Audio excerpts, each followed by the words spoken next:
আজকের বিশেষ প্রতিবেদনে আমরা তুলে ধরছি এক বিস্ফোরক কূটনৈতিক ও সামরিক সমীকরণ। আমেরিকার নৌবাহিনীর সামনে কি তৈরি হচ্ছে নতুন হুমকি? ইরান কি পেতে যাচ্ছে চীনের অত্যাধুনিক সুপারসনিক জাহাজবিধ্বংসী ক্ষেপণাস্ত্র? এদিকে ইরানের সঙ্গে সমঝোতা বৈঠকের আগ মুহূর্তে ইসরায়েলে অত্যাধুনিক যুদ্ধবিমান মোতায়েন করেছে যুক্তরাষ্ট্র। কূটনীতি আর সামরিক শক্তির এই দ্বৈত কৌশল কোন বার্তা দিচ্ছে বিশ্বকে? বিস্তারিত জানাব মূল প্রতিবেদনে। সবশেষ জানাব, বিশ্ব রাজনীতিতে নতুন করে উত্তেজনা ছড়িয়েছে এক বিস্ফোরক দাবি। রাশিয়ার অভিযোগ, যুক্তরাজ্য ও ফ্রান্সের সহায়তায় ইউক্রেন পরমাণু অস্ত্র অর্জনের চেষ্টা করছে। আর যদি তা হয়, মস্কোর হুঁশিয়ারি, জবাব আসবে পারমাণবিক শক্তি দিয়েই। দর্শক, স্বাগতম। আজকের বিশেষ প্রতিবেদনে আমরা তুলে ধরছি এক বিস্ফোরক কূটনৈতিক ও সামরিক সমীকরণ। আমেরিকার নৌবাহিনীর সামনে কি তৈরি হচ্ছে নতুন হুমকি? ইরান কি পেতে যাচ্ছে চীনের অত্যাধুনিক সুপারসনিক জাহাজ বিধ্বংসী ক্ষেপণাস্ত্র?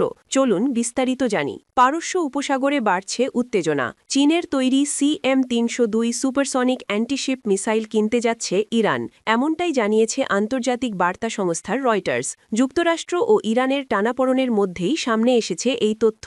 প্রতিবেদন অনুযায়ী প্রায় 290 কিলোমিটার পাল্লার CM-302 ক্ষেপণাস্ত্র সমুদ্রপৃষ্ঠের খুব নিচু দিয়ে অত্যন্ত দ্রুত গতিতে উড়তে সক্ষম, ফলে শত্রুপক্ষের রাডার ও প্রতিরক্ষা ব্যবস্থাকে ফাঁকি দেওয়ার ক্ষমতা রয়েছে এর। সামরিক বিশ্লেষকদের মতে, এই চুক্তি বাস্তবায়িত হলে সরাসরি ঝুঁকিতে পড়তে পারে উপসাগরীয় অঞ্চলে অবস্থানরত মার্কিন নৌবাহিনীর যুদ্ধজাহাজ। পারস্য উপসাগরে দীর্ঘদিন ধরেই মোতায়েন রয়েছে মার্কিন নৌবহর। এমন পরিস্থিতিতে ইরানের হাতে আধুনিক জাহাজ বিধ্বংসী ক্ষেপণাস্ত্র গেলে কৌশলগত ভারসাম্যে বড় পরিবর্তন আসতে পারে বলে মনে করছেন বিশেষজ্ঞরা। রয়টার্স জানিয়েছে, অন্তত 2 বছর আগে থেকেই বেইজিং ও তেহরানের মধ্যে CM-302 নিয়ে আলোচনা চলছে।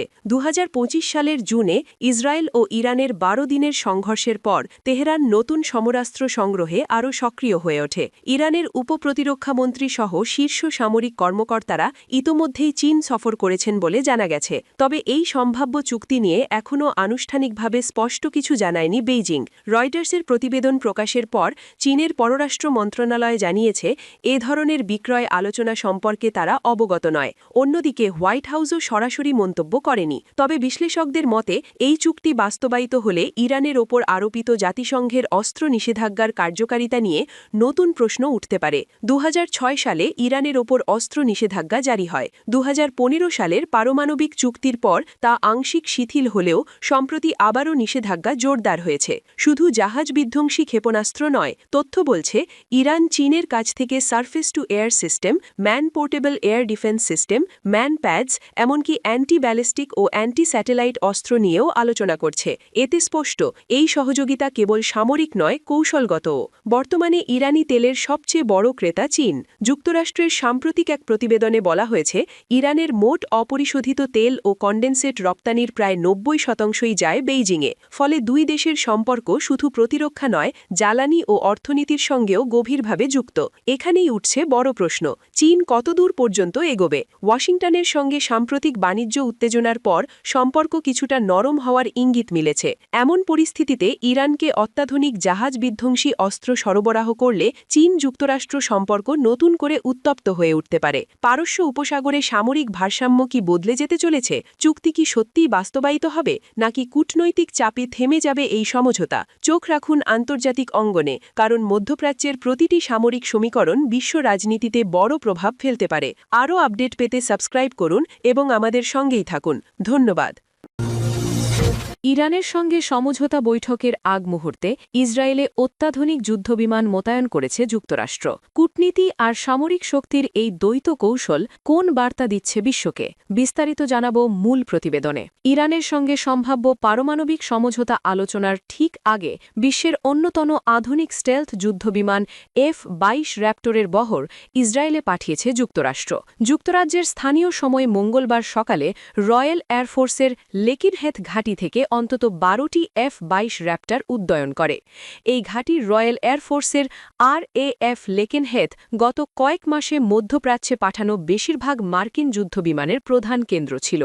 ফ্লাইট ট্র্যাকিং তথ্য অনুযায়ী F-22 বহরের সঙ্গে ছিল জ্বালানিবাহী ট্যাঙ্কার বিমানও, যা দীর্ঘ পাল্লার মিশনের ইঙ্গিত দেয়। মধ্যপ্রাচ্যে বাড়তি সামরিক উপস্থিতি।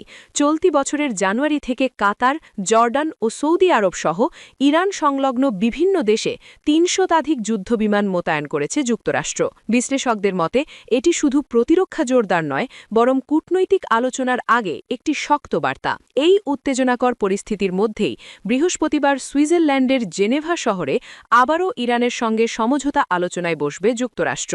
ইরানের পররাষ্ট্রমন্ত্রী আব্বাস আরাকচি জানিয়েছেন, কূটনীতিকে গুরুত্ব দিলে স্বল্প সময়ের মধ্যেই একটি গ্রহণযোগ্য সমাধানে পৌঁছানো সম্ভব।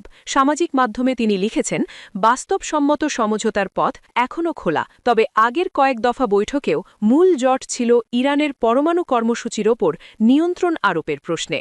এদিকে মার্কিন প্রেসিডেন্ট ডোনাল্ড ট্রাম্প দাবি করেছেন, ইরান ইস্যুতে অগ্রগতি শুরু হয়েছে। মার্কিন কংগ্রেসের যৌথ অধিবেশনে প্রায় 1 ঘণ্টার স্টেট অব দ্য ইউনিয়ন ভাষণে তিনি গত 1 বছরের সাফল্য তুলে ধরেন। তিনি বলেন, সীমান্ত এখন সুরক্ষিত, অর্থনীতি আগের চেয়ে শক্তিশালী, মুদ্রাস্ফীতি কমছে, জনগণের আয় বাড়ছে, আর শত্রুরা এখন যুক্তরাষ্ট্রকে ভয় পাচ্ছে। ইরানকে বৈশ্বিক সন্ত্রাসবাদের অন্যতম পৃষ্ঠপোষক আখ্যা দিয়ে ট্রাম্প স্পষ্ট ভাষায় বলেন, ইরানকে কখনোই পারমাণবিক অস্ত্রের মালিক হতে দেওয়া হবে না। নিজের আরোপিত বৈশ্বিক শুল্কের ওপর সুপ্রিম কোর্টের হস্তক্ষেপ নিয়েও আক্ষেপ প্রকাশ করেন প্রেসিডেন্ট। তবে তিনি ইঙ্গিত দিয়েছেন, প্রয়োজনে বিকল্প কৌশল প্রয়োগ করা হবে। ভাষণে একটি চাঞ্চল্যকর তথ্যও দেন ট্রাম্প। তিনি জানান, ভেনেজুয়েলার অন্তর্বর্তী নেতা ডালসি রদ্রিগেজের সঙ্গে আলোচনার মাধ্যমে ইতোমধ্যে 8 কোটি ব্যারেল তেল সংগ্রহ করেছে যুক্তরাষ্ট্র। একদিকে ইসরায়েলে F-22 র্যাপ্টরের মোতায়েন, অন্যদিকে জেনেভায় কূটনৈতিক বৈঠক। বিশেষজ্ঞরা বলছেন, এটি ডিপ্লোম্যাসি উইথ ডিটারেন্স, অর্থাৎ আলোচনা চলবে, তবে শক্তির অবস্থানও পরিষ্কার থাকবে। প্রশ্ন এখন একটাই, সামরিক চাপ কি কূটনৈতিক অগ্রগতিকে ত্বরান্বিত করবে, নাকি মধ্যপ্রাচ্যের নতুন সংঘাতের সূচনা হবে? চোখ রাখুন জেনেভার বৈঠকের দিকে, কারণ এখানকার সিদ্ধান্ত বদলে দিতে পারে মধ্যপ্রাচ্যের ভবিষ্যৎ নিরাপত্তা চিত্র। আরও আপডেট পেতে আমাদের সঙ্গেই থাকুন। বিশ্ব রাজনীতিতে নতুন করে উত্তেজনা ছড়িয়েছে এক বিস্ফোরক দাবি। রাশিয়ার অভিযোগ, যুক্তরাজ্য ও ফ্রান্সের সহায়তায় ইউক্রেন পরমাণুমাস্ত্র অর্জনের চেষ্টা করছে। আর যদি তা হয়, মস্কোর হুঁশিয়ারি, জবাব আসবে পারমাণবিক শক্তি দিয়েই। রাশিয়ার বৈদেশিক গোয়েন্দা সংস্থা SVR দাবি করেছে, লন্ডন ও প্যারিসের সহায়তায় ইউক্রেন গোপনে একটি নতুন পারমাণবিক পরিকল্পনা এগিয়ে নিচ্ছে। এই তথ্য আন্তর্জাতিক বার্তা সংস্থা রয়টার্স এক প্রতিবেদনে তুলে ধরেছে। মস্কোর অভিযোগ, বিশেষ অস্ত্র দিয়ে ইউক্রেনকে যুদ্ধের টেবিলে আরও শক্ত অবস্থানে নিয়ে যেতে চাইছে পশ্চিমারা। SVR এর বিবৃতিতে বলা হয়েছে, যুক্তরাজ্য ও ফ্রান্স ইউক্রেনকে পারমাণবিক সক্ষমতা দেওয়ার পথ খুঁজছে। অস্ত্র ও বাহন ব্যবস্থার বিষয় চূড়ান্ত করার আলোচনা চলছে।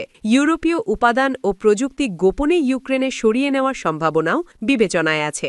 আলোচনায় থাকা একটি বিকল্প হিসেবে উল্লেখ করা হয়েছে ফরাসি TN-75 কম্প্যাক্ট ওয়ারহেডের নাম, যা M51 সাবমেরিন নিক্ষেপযোগ্য ব্যালিস্টিক ক্ষেপণাস্ত্রে ব্যবহৃত হয়। রাশিয়ার দাবি, এই পুরো প্রক্রিয়াকে এমনভাবে উপস্থাপন করা হতে পারে যেন এটি ইউক্রেনের নিজস্ব উন্নয়ন। রাশিয়ার উচ্চকক্ষ ফেডারেশন কাউন্সিল ব্রিটিশ ও ফরাসি আইন প্রণেতাদের প্রতি এই বিষয়ে তদন্ত শুরুর আহ্বান জানিয়েছে। ক্রেমলিনের মুখপাত্র দিমিত্রি পেসকভ বলেছেন, এ ধরনের পদক্ষেপ বৈশ্বিক পারমাণবিক বিস্তার রোধ ব্যবস্থার জন্য বড় হুমকি। অন্যদিকে রাশিয়ার সাবেক প্রেসিডেন্ট ও নিরাপত্তা পরিষদের উপপ্রধান দিমিত্রি মেদভেদেভ সরাসরি সতর্ক করে বলেছেন, যদি যুদ্ধরত একটি দেশের হাতে পারমাণবিক অস্ত্র তুলে দেওয়া হয়, রাশিয়ার নন স্ট্র্যাটেজিক পারমাণবিক অস্ত্র ব্যবহারের পথেও যেতে পারে। তবে এই অভিযোগ জোরালোভাবে প্রত্যাখ্যান করেছে কিয়েভ। ইউক্রেন বলছে, এটি রাশিয়ার পুরনো বিভ্রান্তিমূলক প্রচারণার অংশ। মস্কোর দাবিকে অবান্তর বলে আখ্যা দিয়েছে তারা। রাশিয়া ইউক্রেন যুদ্ধ এখনও থামেনি। চলতি বছরে দুই দেশের কর্মকর্তারা 3 দফা বৈঠকে বসলেও ভূখণ্ড সংক্রান্ত ইস্যুতে কোনো অগ্রগতি হয়নি। ফলে যুদ্ধবিরতির আলোচনা কার্যত অচল। বিশ্লেষকদের মতে, যদি পারমাণবিক ইস্যু সত্যিই আলোচনায় আসে, তাহলে তা শুধু ইউরোপ নয়, পুরো বিশ্বের নিরাপত্তা কাঠামোকে নাড়া দিতে পারে। পশ্চিমারা তারা কি সত্যি এমন ঝুঁকি নেবে নাকি এটি কেবল তথ্যযুদ্ধের অংশ? পারমাণবিক হুমকি কি কূটনীতির জায়গা আরও সংকুচিত করে দেবে? এই প্রশ্নগুলোর উত্তরই এখন নির্ধারণ করবে ইউরোপের ভবিষ্যৎ নিরাপত্তা। একদিকে অভিযোগ, অন্যটিকে অস্বীকার, তার মাঝখানে চলমান যুদ্ধ আর পারমাণবিক ছায়া। পরিস্থিতি কোন দিকে মোড় নেয় সেটাই এখন দেখার বিষয়। আন্তর্জাতিক অঙ্গনের সর্বশেষ আপডেট পেতে আমাদের সঙ্গেই থাকুন।